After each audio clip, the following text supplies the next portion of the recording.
Assalamualaikum warahmatullahi wabarakatuh. Perkenalkan, nama saya Muhammad Aldo Effendi, kelas TS 21C.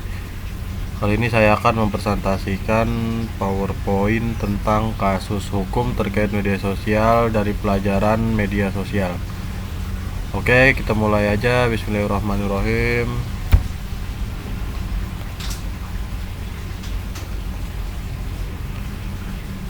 Pengertian media sosial sekarang ini mulai dari anak-anak sampai orang dewasa sudah banyak sekali yang menggunakan media sosial.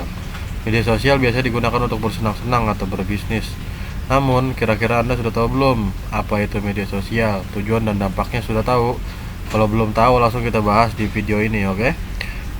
Media sosial adalah suatu media daring yang memudahkan para penggunanya untuk melakukan interaksi sosial secara online.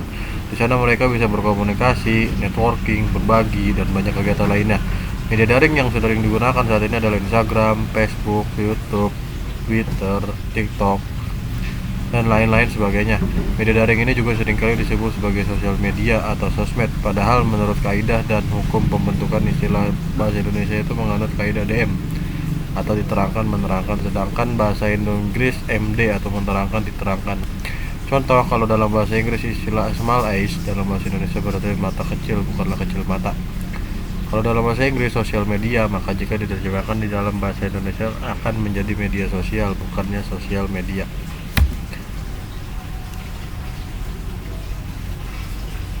Kita bakalan membahas dampak positif media sosial. Dampak positif media sosial itu banyak sekali, tapi kita akan ngerangkum cuma sedikit ini aja. Yang pertama, dapat mempererat hubungan silaturahmi dan juga berhubungan dengan ilmu pengetahuan. Ya, seperti WhatsApp, kita bisa berkomunikasi lewat WhatsApp. Kita tahu lokasi di mana, kita chat di mana gitu. Yang kedua, menambah wawasan berpikir dan pengetahuan lewat media sosial. Seperti Google, kita kalau tidak tahu apa-apa kita cek Google aja kan.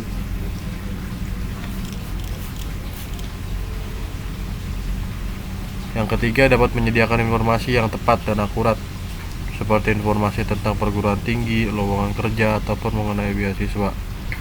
Seperti Facebook, kita ngelihat informasi lowongan kerja di Facebook, semua ada informasi tentang gitu.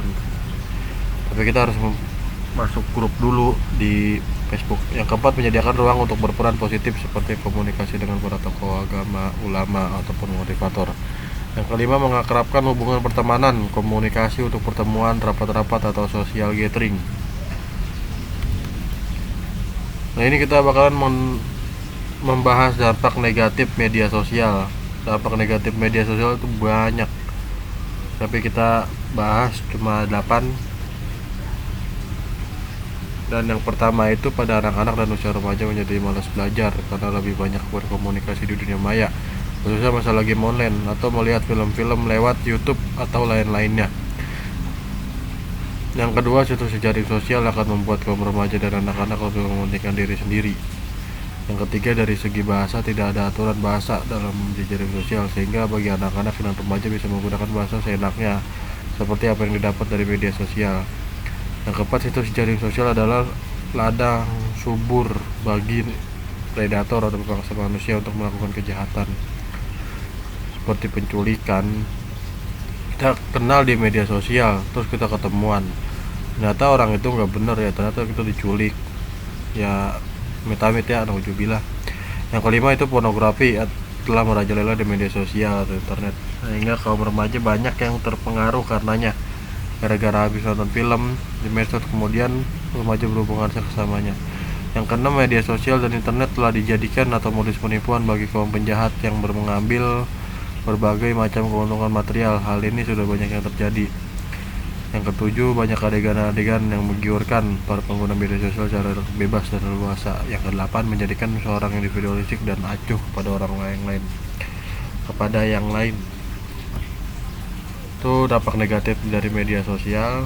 Oke, kita lanjut. Contoh kasus terkait media sosial kali ini ya, kalian tahulah, udah tahu dari gambarnya aja sudah tahu itu siapa, yaitu Ahmad Dhani. Ahmad Dhani itu musisi ibu kota. Posisi buku tadi dilaporkan oleh sebuah kelompok pendukung Ahok Jarot. Yang saya ingat Ahok Jarot itu pas pemilihan gubernur DKI Jakarta ya. BTP itu Ahok. Terkait dengan penyebaran informasi yang menimbulkan kebencian, Dhani membuat kicauan di akun Twitter pribadinya. Ia dilaporkan pada 9 Maret 2017 dan dilaporkan melanggar pasal 28 ayat 2, pasal 45 ayat 2 Undang-Undang Nomor 19 Tahun 2016 tentang informasi dan transaksi elektronik. Tentang informasi dan transaksi elektronik. ITE itu hukum ITE. Hukum ITE itu hukum yang belum lama diterbitkan oleh DPR ya. Hukum ITE seperti kita posting ya, kayak Ahmad Dhani gini, dia menimbulkan kebencian lewat akun Twitternya tentang Ahok dan Jarot pada pemilihan gubernur DKI Jakarta tahun kemarin lalu. Ya kita dari sini aja kita udah dapat pelajaran supaya hati-hati untuk menggunakan media sosial. Apalagi kita untuk posting atau apa, kita harus hati-hati. Karena apa? Yang ngeliat tuh bukan kita aja, tapi semua yang ada di media sosial kita bisa ngeliat postingan kita. Jikalau dia suka sama kita, ya biasa-biasa aja. Kalau nggak suka gimana kan? Takutnya di situ. Nah, kita jadiin pelajaran aja untuk contoh kasus terkait media sosial ini. Oke, mungkin itu aja yang saya sampaikan di presentasi kali ini.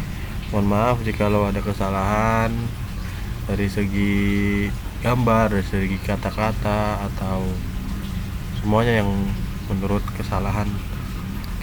Ya, mungkin itu aja. Assalamualaikum warahmatullahi wabarakatuh.